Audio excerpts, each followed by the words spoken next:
Have you ever dreamt of crossing a vast bridge, or found yourself immersed in sacred water, or standing inside a glowing temple surrounded by monks and silence? Did it feel like more than just a dream, like a message, a presence, a spiritual whisper echoing from beyond the veil? Welcome back to this space of reflection and spiritual awakening. Today, we explore one of the most mystical yet profound teachings from the Buddhist path. The dreams you experience might not be random, they could be signs that your deepest karmic weights are dissolving. It sounds almost magical, even mysterious.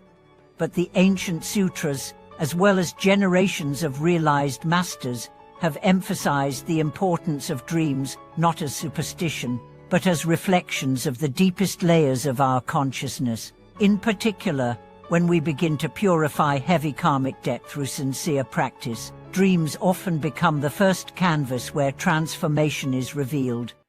Buddhism teaches that among all sins, the most grievous are the 5 eliminatekarmas, the 5 immediate and irreversible offenses that plunge beings into the deepest hell realms. These include the killing of one's mother, father, or an enlightened being, causing harm to a Buddha, or creating schism within the monastic community. Such karmas are so heavy that they bypass intermediate stages of rebirth and result in direct descent to the most excruciating dimensions of suffering. Yet, here is the miracle of the Dharma.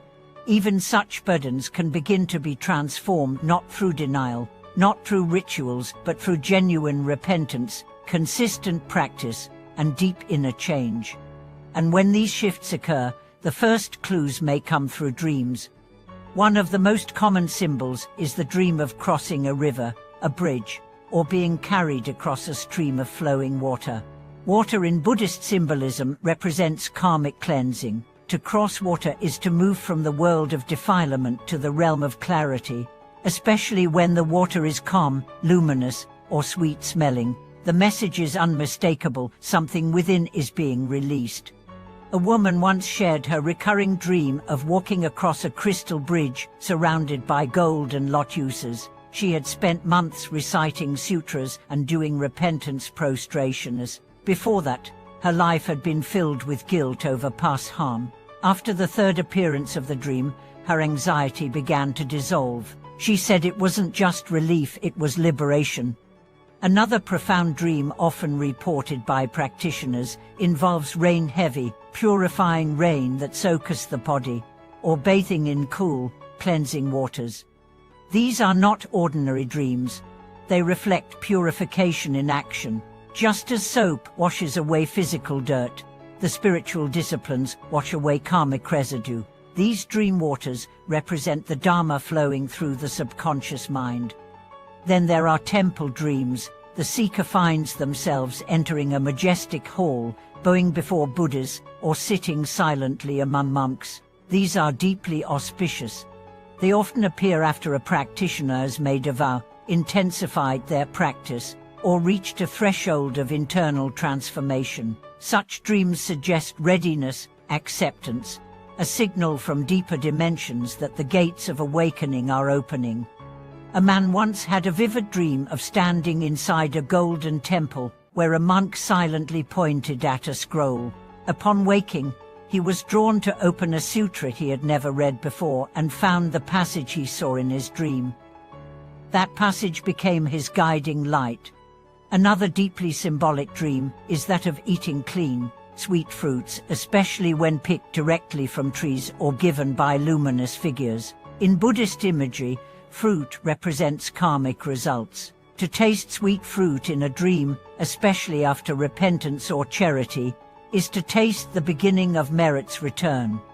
These dreams are not random, they are sacred echoes. They are confirmations from the inner world that something is shifting. But not all dreams carry the same weight. Buddhism categorizes dreams into 4 types: those from physiological imbalance, those from daily impressions, those from karmic past impressions, and finally, those from divine insight or spiritual communication. It is the last category that contains our focus today. Not every dream will be symbolic, And not every symbolic dream is prophetic. But when dreams arise after disciplined spiritual effort, chanting, meditation, prostrations, they are often mirrors reflecting karmic evolution. There is a story of a former criminal who turned his life toward the Dharma after imprisonment. He began daily repentance and service at a monastery. One night, she dreamt he was climbing a steep mountain, his back laden with stones. Halfway, the stones began falling off. When he reached the summit, a monk took the last stone from his back and said, "And now you may rest." He awoke in tears. That day, he formally took refuge in the Three Jewels. And let's not forget the dreams of light, dreams of rainbows, glowing Buddhas, chanting celestial beings, or even personal encounters with compassionate faces offering blessings. These are perhaps the most unmistakable indicators that you are being seen, heard, and supported by invisible dimensions. A mother grieving the loss of her child spent months praying. Then she dreamt of her child in radiant robes, smiling, held by a figure of light who said, "Your love has been received." The dream transformed her sorrow into resolve. She began volunteering at a hospice, guiding others with compassion. That dream was her healing. Another dream reported by many includes being anointed, crowned, or touched gently on the head. This is known in many traditions as a dream initiation. It symbolizes spiritual empowerment, a rite of passage, an unseen blessing that accelerates the journey. So what do we do with these dreams? We do not worship them. We do not become addicted to them. We do not boast about them, but we honor them. We contemplate them. We allow them to inspire even deeper humility and diligence.